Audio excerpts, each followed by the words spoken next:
In 1943, if you were a Canadian bomber pilot standing on an airfield with your two best friends, the statistics had already decided your fate. Only one of you was coming home.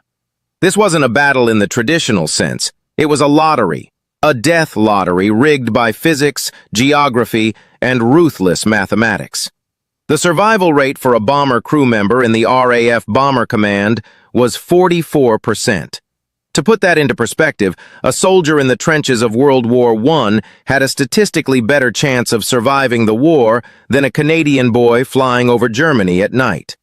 But for the recruits of the RCAF No. 6 group, the odds were even worse. They were young, they were inexperienced, and they were handed a contract that virtually guaranteed their destruction. It was called the Tour.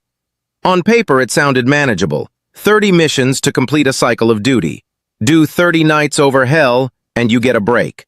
But the recruitment officers didn't explain the math behind the contract. If the average loss rate per mission is just 5%, mathematically, a crew is statistically dead by mission number 20. Most men were doomed to die before they even completed their first tour. And if you survived? If you somehow beat the odds, dodged the flak, and outmaneuvered the night fighters for 30 nights? Canada asked you to do it again. A second tour. 60 missions total. This was the 60-night rule. By the time a pilot signed up for that second tour, his statistical chance of survival wasn't 44%. It was less than 15. It was a death sentence disguised as a duty roster. To truly understand this tragedy, you have to look past the numbers and look at the faces of the men flying these planes. They weren't hardened soldiers. They weren't career military men with years of tactical experience. They were children. They were delivery boys from Toronto, farmhands from Saskatchewan, and fresh-faced students from McGill. The vast majority of the Royal Canadian Air Force crews were between 19 and 21 years old. Many had lied about their age just to get into a uniform. The propaganda posters promised them glory. They promised the Knights of the Air lifestyle, clean blue uniforms, warm beds, and the admiration of the public. It was sold as the ultimate adventure for a generation that had grown up in the poverty and stagnation of the Great Depression. They were trained in the British Commonwealth Air Training Plan, learning to fly in the vast, safe skies of the Canadian prairies. There, the skies were blue, the air was calm, and no one was shooting at them. It was an illusion of control that would shatter the moment they arrived in England. Nothing in their training could prepare them for the visceral reality of a Lancaster bomber at 20,000 feet over Europe. These boys were handed the keys to a 28-ton aluminum beast loaded with 2,000 gallons of high-octane fuel and 14,000 pounds of high explosives. Inside, the aircraft was not the glorious machine depicted in the newsreels. It was a torture chamber. The Lancaster was unpressurized and unheated. At operational altitude, the temperature inside the fuselage dropped to -40 degrees. The cold was a physical enemy. If a pilot or gunner touched the metal fuselage with bare skin, it would rip the flesh off instantly, like a burn. They flew wrapped in layers of bulky wool and electrified flying suits that often failed, leaving them freezing in the dark. It was a world of sensory overload. You couldn't talk to the friend sitting next to you because of the deafening, bone-shaking roar of 4 Merlin engines screaming just feet away. They were isolated, trapped in a metal coffin, communicating only through an intercom, breathing thin oxygen through a rubber mask that smelled perpetually of sweat, rubber, and fear. Before their first mission, veteran crews would often give the rookies a grim piece of advice. Tonight isn't a battle. Tonight is just you realizing that you have 59 more times to flip a coin against death. But why did the Canadians suffer so heavily compared to their British or Australian counterparts? Was it simply bad luck? The answer lies in geography and politics. When the RCAF formed the specialized No. 6 group, they were stationed in Yorkshire, far to the north of England. This administrative decision, seemingly minor on a map, had deadly consequences in the air. Being stationed in the north meant that Canadian crews had to fly significantly longer distances to reach the same targets in Germany as the British squadrons stationed in the south. Longer flight times meant higher fuel consumption. More fuel meant a heavier plane, a slower climb rate, and less room for error. But critically, it meant more time over the North Sea. The North Sea is one of the most unforgiving environments on Earth. The weather fronts that smashed into the bomber formations often hit the Canadians first and hardest. They faced engine icing that could stall a plane in seconds. They battled navigation errors caused by violent storms. They dealt with blinding fog that made landing a fuel-starved bomber a suicide mission in itself. Many Canadian crews never even saw a German fighter. The weather killed them before they even crossed the enemy coast. But the weather was just the opening act. The targets were the main event. The RCAF was rarely sent on milk runs, the easy, low-risk missions. They were frequently assigned to hit the hard targets: Hamburg, Berlin, Essen, and the most feared name of all, the Ruhr Valley. The pilots had a different name for the Ruhr. They called it the Black Pit of Europe. Entering the Ruhr was like flying into the mouth of an active volcano.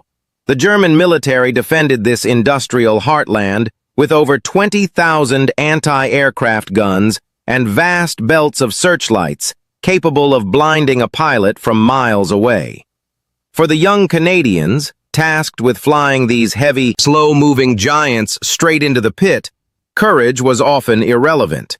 In the pitch black of night, surrounded by exploding flak, unable to see the plane flying just 5 feet off your wingtip, the horrifying realization set in. The darkness wasn't hiding them. The darkness was hunting them. The fundamental premise of the night bombing campaign was concealment. The logic was simple. If you fly under the cover of darkness, the enemy cannot see you. But by 1943, this logic had become a fatal misconception. The night did not protect the Canadian crews, it blinded them. While the bombers stumbled through the dark, relying on primitive navigation, the Germans were watching them with electronic eyes. The technological mismatch was catastrophic. The German air defense network had deployed the advanced Würzburg and Liechtenstein radar systems, which effectively turned the dark skies over Germany into a well-lit stage. To the radar operators on the ground, a stream of hundreds of bombers wasn't invisible. It was a glowing river of targets. The pilots believed they were hidden in the void, but in reality, they were flying directly into a trap that had been mathematically calibrated to destroy them. This is where the concept of statistical suicide becomes terrifyingly clear. When you analyze the 60-night rule through the lens of probability, the cruelty of the assignment is exposed. The math is cold and unforgiving. On any given night, a crew faced a roughly 3% chance of being shot down. That number sounds survivable in isolation, but probability is cumulative. When you compound that risk over a required 60 missions, 2 full tours of duty, the equation collapses. The survival rate plummets to less than 16%. For a young Canadian pilot, every successful return wasn't a step toward safety, it was simply a step closer to the inevitable statistical correction. The command was essentially asking these men to play Russian roulette 60 times in a row and expecting them to win every single trigger pull. So what exactly was killing them? If we break down the data, we see a horrifying hierarchy of destruction. The leading killer, responsible for nearly 40% of all bomber losses, was flak. The German anti-aircraft defenses were staggering in their density. In the Ruhr Valley alone, over 20,000 heavy guns were pointed at the sky. But the terror of flak wasn't about direct hits. The shells were fused to detonate at specific altitudes, creating a cubic box of lethal shrapnel that the bombers had to fly through. Pilots described the sound of shrapnel hitting the fuselage as gravel being thrown on a tin roof. It was a game of chance where skill meant nothing. You simply held your course, kept the wings level, and prayed that the next metal shard didn't tear through the fuel tank or the cockpit. The second killer, accounting for roughly 30% of casualties, was the Luftwaffe's Nachtjagd, the night fighter force. This was a more personal and terrifying form of death. German pilots flying Bf-110s and Ju-88s were equipped with nose-mounted radar that allowed them to stalk the bomber streams unseen. They developed a tactic known as Schräge Musik, jazz music. They would approach a Lancaster from below, climbing into the bomber's blind spot where no gunner could see them. Using upward-firing cannons, they would tear into the bomber's belly and fuel tanks. The crew would never know they were under attack until the aircraft exploded. For thousands of Canadian airmen, their war ended in a flash of fire without ever seeing the enemy who killed them. But the enemy wasn't the only threat. The chaos of the night itself claimed another 10 to 15%. Flying in tight formations of hundreds of aircraft, in pitch blackness with radio silence, led to inevitable disasters. Mid-air collisions were common. A moment of distraction, a slight drift in heading, and two bombers would slam into each other, disintegrating instantly. There were also the frantic moments of friendly fire, where nervous gunners would open fire on their own squad mates, mistaking the shadow of a Halifax for a German fighter. Finally, there was the machinery itself. The intense strain of long-range operations over the North Sea caused mechanical failures that accounted for another 10% of losses. An engine fire over the ocean, a hydraulic failure upon landing, or simply running out of fuel while searching for a fog-shrouded runway. These were the unglamorous, silent deaths that didn't make the headlines. This relentless, nightly exposure to death created a psychological environment that is hard for the modern mind to comprehend. This was the psychological death spiral. Unlike infantry soldiers who might stay on the front lines for weeks but then rotate out, the bomber crews lived a schizophrenic existence. They would face sheer terror for 8 hours over Berlin, watching their friends burn in the sky, and then land back in England to eat bacon and eggs in a quiet mess hall. The juxtaposition destroyed them. Every morning they would look around the breakfast table and see the empty chairs. A crew that had been laughing and joking the night before was simply gone. Their personal belongings were quietly packed away by ground staff before the surviving crews returned from debriefing. It was a ghostly erasure of life. The stress manifested physically. 20-year-old men developed the tremors of the elderly. They suffered from chronic insomnia, night terrors, and debilitating ulcers. But there was no escape. The Royal Air Force and RAF Command were ruthless about maintaining morale. If a pilot refused to fly, or if his nerve broke, he wasn't treated with compassion. He was labeled with the stamp LMF, lack of moral fiber. It was a mark of shame, branding him a coward, stripping him of his rank, and humiliating him before his peers. Trapped between the certain death of the 60-night rule and the social death of the LMF stamp, the Canadian crews did the only thing they could. They climbed back into the planes. They forced themselves to believe that they would be the lucky ones, the statistical anomalies who would beat the math. They did it not because they believed they would survive, but because the alternative, letting down the crewmates standing beside them, was unimaginable. But beyond the intense bond of brotherhood, there was a grim strategic reality that kept the Canadian crews flying. They understood something that history often overlooks. For years before a single boot stepped onto the beaches of Normandy, the Bomber Command was the only Western front. It was the only way the Allies could strike directly at the heart of the Nazi war machine. The men of No. 6 Group knew that their sacrifice was part of a brutal calculus. Every rail yard destroyed in Essen meant fewer tanks moving to the front. Every ball bearing factory flattened in Schweinfurt meant fewer aircraft engines for the Luftwaffe.